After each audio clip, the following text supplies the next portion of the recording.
Good evening, one and all, to those of you here in the Zendo and those of you online. It's amazing to be together in what we do. So I'm going to go right here. Did I say my name is Rakushin? Recalling a name. Have you ever prayed for a miracle, or thought, I need a miracle, or felt somewhere deep inside, it's going to take a miracle? It's going to take a miracle for suffering to end and for peace to prevail. A miracle, something extraordinary, full of wonder, esoteric, impossible, magical, supernatural even. At first, the idea of miracles might seem foreign to Zen, with its focus on ordinary mind, hundreds of flowers in spring, the moon in autumn, a cool breeze in summer, and snow in winter. But in fact, wonders abound in Zen. In a core fascicle of the Shobogenzo titled Miracles, or Jinzu, Dogen makes it plain that miracles are at the core of our practice. Dogen says, practicing miracles is studying the Buddha way, and emphasizes that this is no small matter. He asserts that there are great miracles and minor miracles. And contrary to how it might sound, great miracles are deeply expressed in our everyday lives, while minor miracles like flying or walking on water miss the mark. Dogen explains, people of limited views study minor miracles and attain limited understanding. They do not experience the great miracles of Buddha ancestors. Looking and seeing you all sitting here, and how amazing it is, right? And every day, just to sit with Buddha ancestors. So what of the puny feat of flying or walking on water? We have planes and paddleboards for that, to say nothing of invisibility. If you want to become invisible, try aging in America. Or, if you really want to disappear, join the guests sleeping in cardboard tents under the George Washington Bridge. Hey presto, now you see us, now you don't. What about a cure for cancer? Sometimes. And what of falling in love? Always miraculous. Herbert Nierman's translation of Jinzo notes that traditionally there were 6 miraculous abilities in Buddhism, including the ability to see what is truly going on and the ability to hear what someone is truly saying. Let's think about this for a moment and assume that these abilities are inherently beneficent. What would the world be if we all possessed these abilities? Seeing reality in its many forms, seeing suffering as suffering, and peace as peace. No interpretation, explanation, alternate version, judgment, opinion, nothing to cloud the view. Just this. When we understand what is going on and what people are really experiencing, we can call on another of the 6 miraculous powers, the ability to freely deal with external situations or circumstances as needed, and then to respond, I will say, with wisdom and compassion. When we allow painful experiences to cultivate bodhicitta, an awakened heart, the distinction between mundane and magical dissolves. Then anything that fosters love, compassion, and wisdom is miraculous. The unexpected crack in our perceptions of reality make us wonder, do I really know what's going on? In his recent evocative Dharma talk, Tokyo Sensei reminded us that we must first investigate what is going on within ourselves before we can truly see others. Our zazen practice offers us an intimate look, an intimate way inside. An awakened heart, waking up, bodhicitta. This is the ultimate, extraordinary, ordinary feat. Finding your way onto a cushion, sitting with yourself, sitting with other people who sit with you like rocks and trees. What wonder! And where do we go when we practice zazen? Hey presto! Right into the heart of the matter. In his poem, Lost, David Wagner expresses this wonder like this. Stand still. The trees ahead and the bushes beside you are not lost.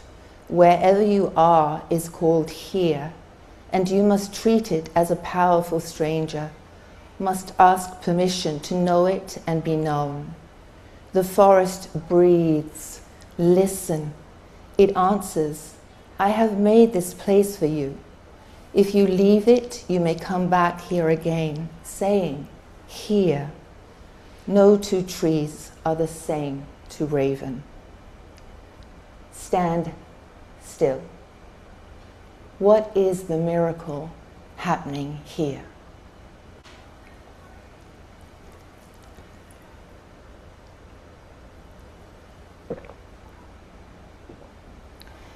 In some ways, as a chaplain, miracles are my bread and butter. In the ICU, when someone is diagnosed as brain dead, regardless, families hesitate to withdraw life support, saying they want a miracle.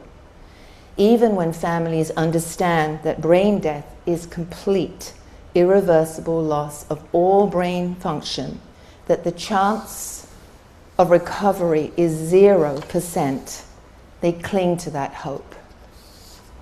Clinicians throw up their hands, feeling helpless. Communication breaks down. No one knows what is going on or can hear what anyone else is saying.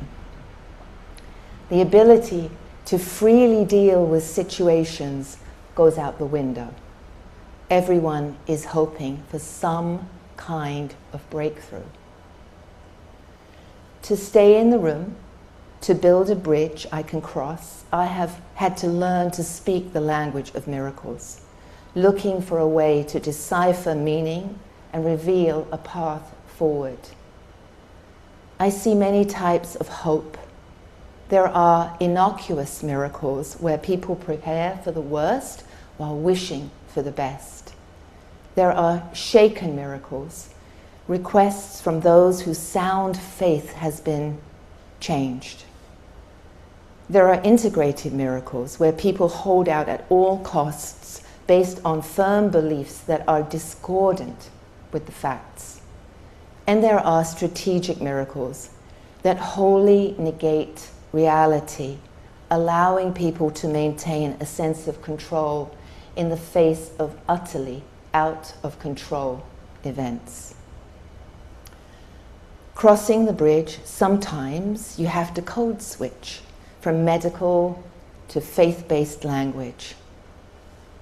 Sincerely explore with somebody what it means to be kept alive versus living, but always affirming that no matter what, I will be there. This is the way to honor our oath, our vows, to in essence be the hands, eyes, and ears of Avalokiteshvara. In most cases, love wins the day. Families gather around the bedside, murmuring softly as if in a dream, wiping a brow, holding a hand, and gradually letting go as their loved one slips away. A miracle happened here. Nes gadol chaya po. In Jinzo, Dogen recounts a story about Isan and his disciples. Once, when Isan was lying down asleep, his disciple Kyozan came in to call upon him. Thereupon, Isan rolled over, turning his face to the wall as he lay there. Kyozan said, "It's just me, your disciple Kyozan. Pray, venerable monk, stay just as you are." Isan made an effort to rise just as Kyozan was leaving, and he called out, "Kyozan, my disciple." Kyozan came back. Isan said, "This old monk would like to tell you his dream. Please listen to it." Kyozan lowered his head, preparing to listen. Isan said, "Try and interpret my dream." Kyozan fetched him a basin of water and a hand towel. Isan then washed his face. After he had finished washing his face, he sat for a bit, whereupon his disciple Kyojin came in. Isan said to him, "Disciple Kyozan and I have been putting into practice our marvelous spiritual ability, which is on a level above all others." Kyojin said, "I was just sitting outside, so I'm aware of all that went on." Isan said, "You should endeavor to express it." Thereupon, Kyojin made a cup of tea and brought it to him. Isan, praising them, said, "The marvelous spiritual ability and wise discernment of the two of you have far surpassed even that of Shariputra and Moggallana." What is going on here?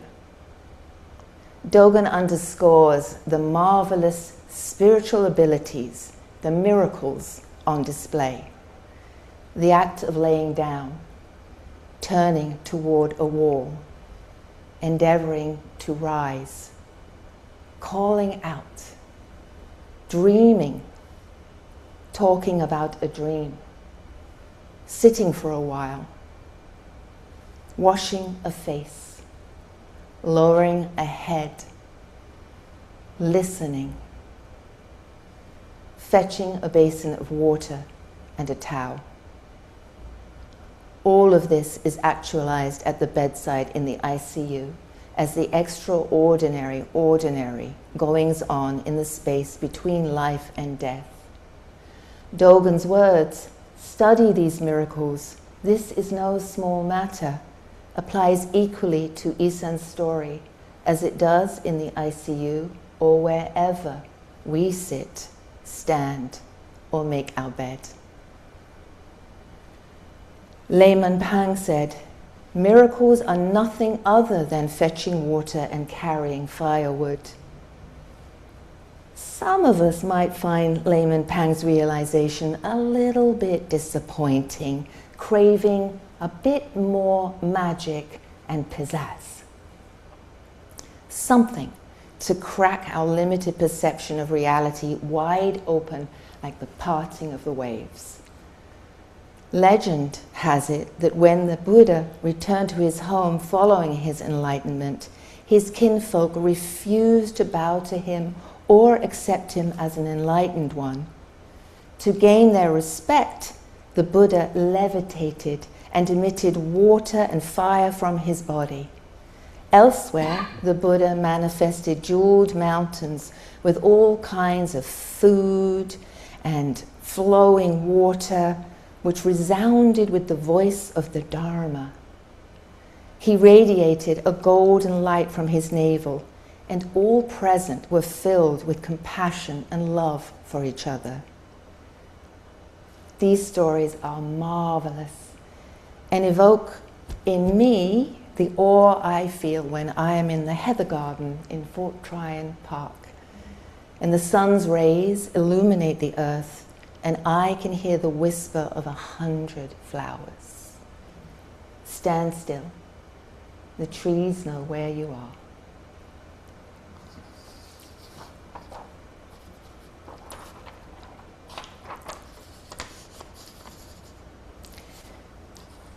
Regarding these supernatural feats, Dogen tells us the Buddha's teaching accommodated the needs of people's minds, and that he used expedient means to reach people.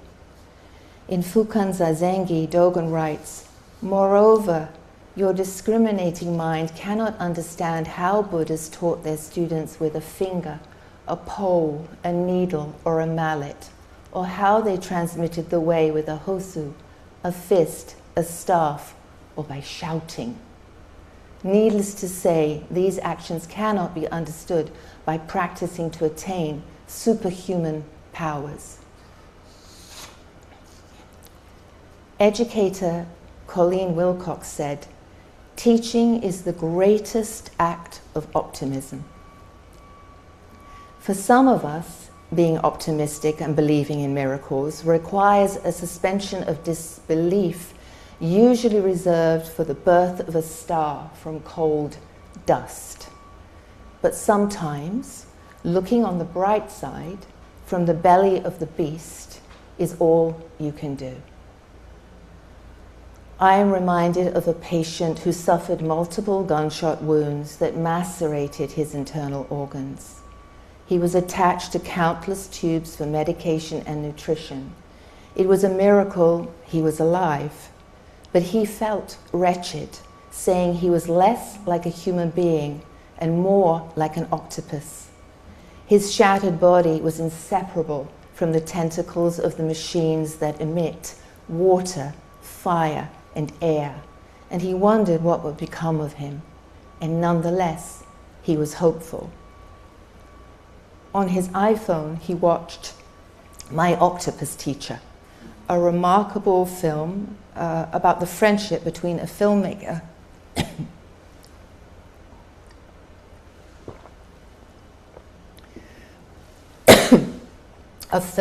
and an octopus living in a South African kelp forest. Excuse me. Recognizing himself in the film, he found solace and acceptance.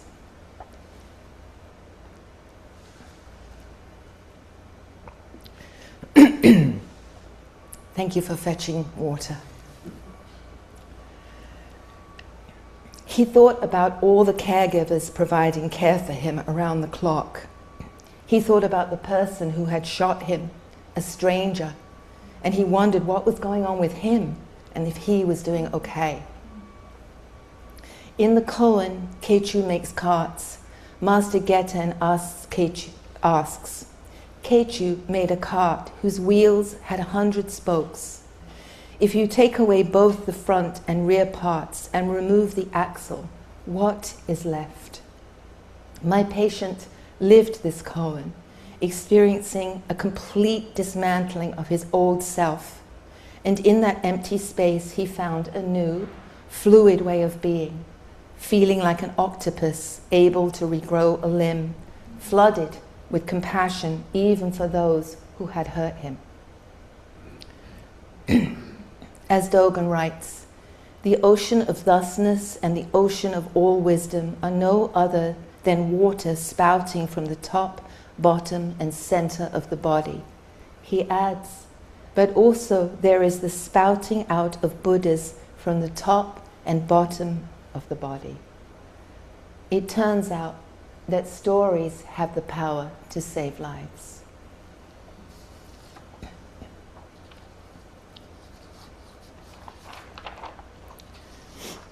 In another story, Yunyan said, Dongshan, what are miracles?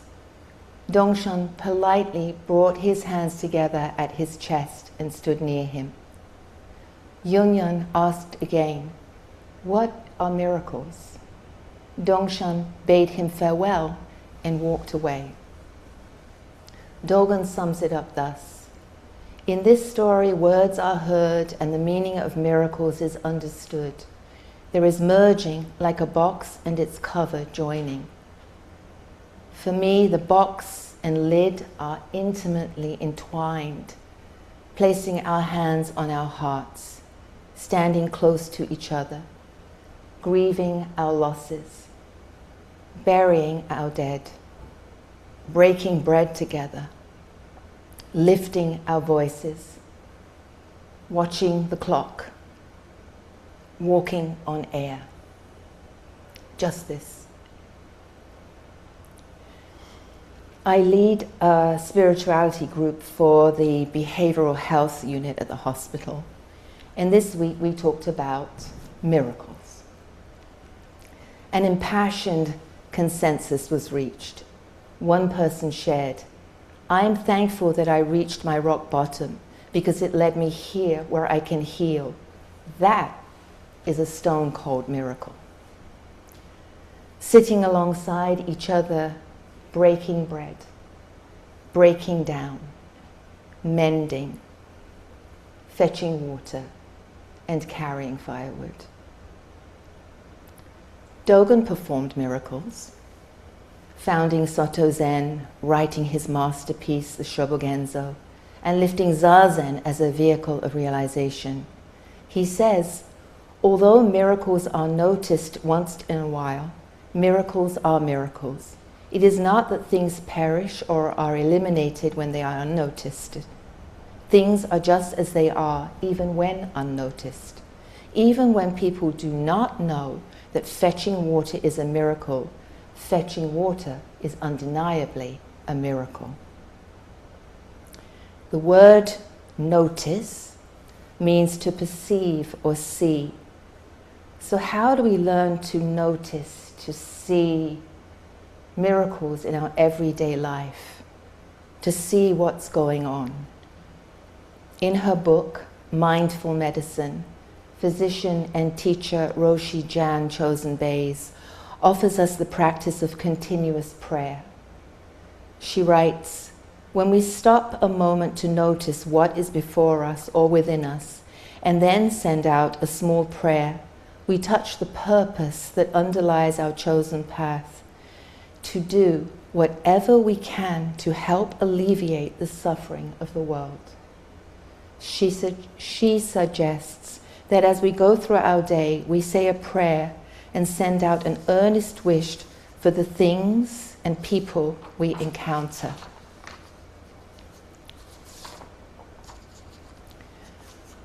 Walking on a sidewalk, may the people who laid this sidewalk be happy and well.